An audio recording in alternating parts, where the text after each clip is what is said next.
नमस्कार. देशोन्नतीमध्ये मी साक्षी आपलं स्वागत करते.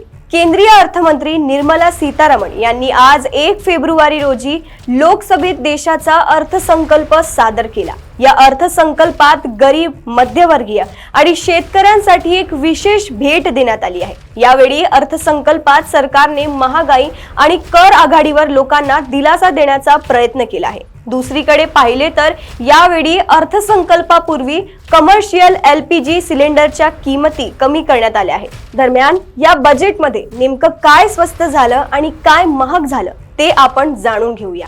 2025 ते 2026 चा अर्थसंकल्प सादर करताना अर्थमंत्री निर्मला सीतारामन यांनी अनेक वस्तूंवरील सीमा शुल्कात कपात करण्याची घोषणा केली आहे, ज्यामुळे काही वस्तूंच्या किमती कमी होण्याच्या अपेक्षा आहे.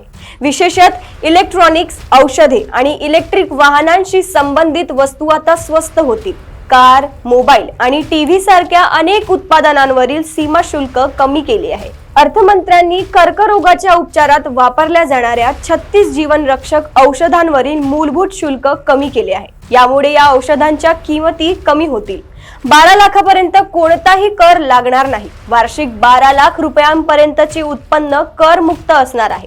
अर्थमंत्र्यांनी कोबाल्ट पावडर आणि लिथियम लॉयन बॅटरी कचरा, भंगार आणि इतर 12 खनिजांवरील मूलभूत सीमा शुल्कात पूर्ण सूट देण्याचा प्रस्ताव मांडला आहे. यामुळे भारतात उत्पादनाला चालना मिळेल आणि रोजगारही वाढेल. 2025 च्या अर्थसंकल्पात गरीब, तरुण, शेतकरी आणि महिलांवर लक्ष केंद्रित करून 10 व्यापक क्षेत्रांचा समावेश आहे.